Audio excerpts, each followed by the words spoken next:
বিষয় হয়।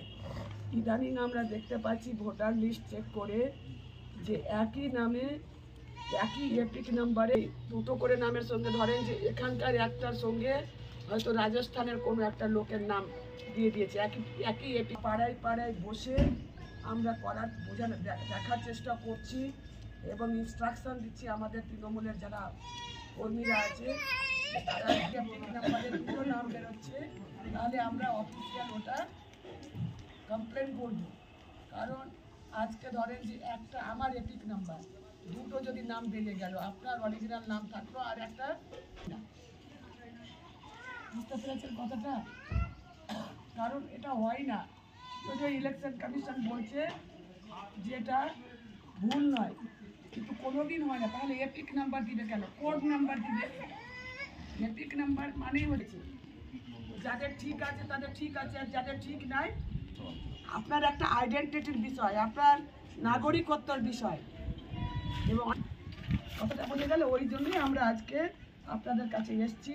আমরা বাড়ি বাড়ি যাচ্ছি, গিয়ে এটাকে চেক করছি। আমাদের কাজ অলরেডি তৃণমূল কংগ্রেস এটা শুরু করেছে। তুমি এটা ধরলাম, এটা ঠিক আছে, এটা ঠিক আছে, আনতে হবে না। আচ্ছা, আমার কাছে সব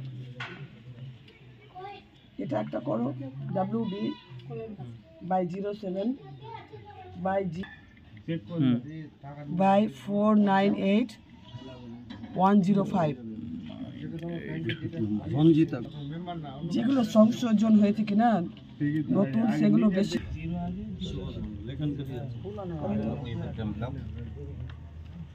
যেরকম মুর্শিদাবাদের লোকের সঙ্গে একই এপিকে হরিয়ানার একজন উঠে গেছে,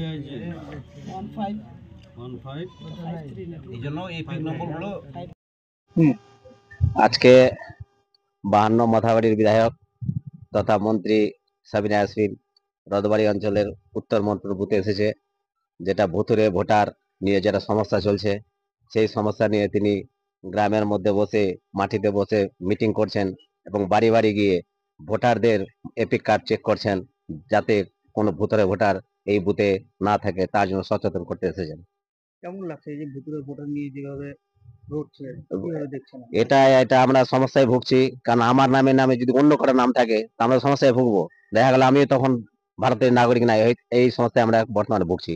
এপিক নাম্বার অনেক জায়গায় দেখা যাচ্ছে যে একজনেরই দুটো এপিক নাম্বার, সেক্ষেত্রেও কি সমস্যা হচ্ছে? হ্যাঁ, সমস্যা শুনছি, এটা দেখছি, সমস্যা তো হচ্ছেই। আজকে উনি কি করলেন, সচেতন করলেন? ওটা সচেতন করলে উনি দেখছেন এবং চেক করছেন যে কোনো ভুতুরে ভোটার পাওয়া যাচ্ছে কিনা। কি নাম আপনার? সন্দীপ স্বর্ণকার। দেখুন, আমরা সকলেই আতঙ্কিত আছি যে বাংলার মুখ্যমন্ত্রী শ্রীমতী মমতা ব্যানার্জির নির্দেশে আমরা প্রত্যেকটা বাড়িতে বাড়িতে যাচ্ছি ভুয়ো ভোটার চেক করার জন্য। এবং শুধু তাই নয়, ভুতুড়ে ভোটার, একদিকে একই এপিক নাম্বারে দুইজন ভোটারের নাম, অন্যদিকে হচ্ছে ভুতুড়ে ভোটার, অনেক নাম বিভিন্ন রাজ্যের অনলাইনে তারা এনলিস্টেড করেছে। তারই খোঁজে আমরা বিভিন্ন জায়গায় স্যাম্পল চেক করছি, আজকে নিজেও আমি করেছি, এবং জনসাধারণকে অ্যালার্ট করছি যে তারা যেন তাদের এপিক নাম্বার মোবাইলেও, ইলেকশন কমিশনের যে ওয়েবসাইট আছে, প্রসেসগুলো আমরা বোঝানোর চেষ্টা করছি, তারা নিজেরাও চেক করতে পারবে। এবং প্রত্যেকটা বুথে আমরা আমাদের 2-3 কর্মীদেরকে বাড়ি বাড়ি যাওয়ার নির্দেশ দিয়েছি, এবং প্রয়োজন হলে তার একটা জায়গাতেও বসে, যেহেতু ভোটার তালিকায় এপিক নম্বর দেওয়া আছে, সেটাও যদি এক জায়গায় বসেও সেটা আমরা খতিয়ে দেখি, তাহলেও কিন্তু সার্ভেটা করা যাবে। ফলে আমি অনুরোধ করব যে বাংলার মুখ্যমন্ত্রী মমতা ব্যানার্জি যা নির্দেশ দিয়েছেন, এটা যেন আমাদের তৃণমূল কংগ্রেসের কর্মীরা নিখুঁতভাবে এই কাজটা আমরা করি, এবং যে ভুয়ো ভোটারের তালিকা সেটা যেন আমরা খুঁজে বের করার চেষ্টা করি। আপনার বিধানসভা কেন্দ্রের গা ঘেঁষা তো বিহার ঝাড়খণ্ড আছে, সেখানে গিয়েও কি চেক করবেন? হ্যাঁ, আমার এখানে চর এরিয়া আছে, এখানে বিহার ঝাড়খণ্ড রয়েছে, যেখানে প্রচুর ভোটার নদীর পাড়ে ওপারে রয়েছে। ওখানে আমাদের সন্দেহ আছে যে ভুয়ো ভোটার ওখানে হতে পারে, ওইখানেও আমরা যাব। কারণ আমরা জাস্ট শুনলাম যে দিল্লি ভোটে তারা এরকম ঘটনা ঘটেছে, এবং সেই থেকেই আমরা অ্যালার্ট হচ্ছি। কারণ বাংলার মুখ্যমন্ত্রীকে কর্মে এবং উন্নয়নে তারা মারতে পারছে না, তার জন্য তারা বিভিন্ন ভাবে তারা ভোটার বাড়িয়ে বাংলাকে দখল করার চেষ্টা করছে। আমরা ধিক্কার জানাই এই পলিসিকে, যারা মানুষের সমর্থনে নাই, মানুষের জুয়া চুরি করে যারা আজকে ভোট ব্যাংক বাড়াতে চাইছে, তাদেরকে আমরা ধিক্কার জানাই। আসুন না লড়াই লড়ি আমরা উন্নয়নের নিরিখে।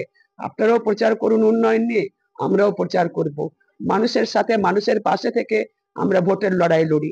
এইভাবে 2 নম্বরই করে যারা আজকে বাংলাকে দখল করতে চায়, তাদেরকে আমরা উপযুক্ত জবাব দেব ভোট ব্যাংকে।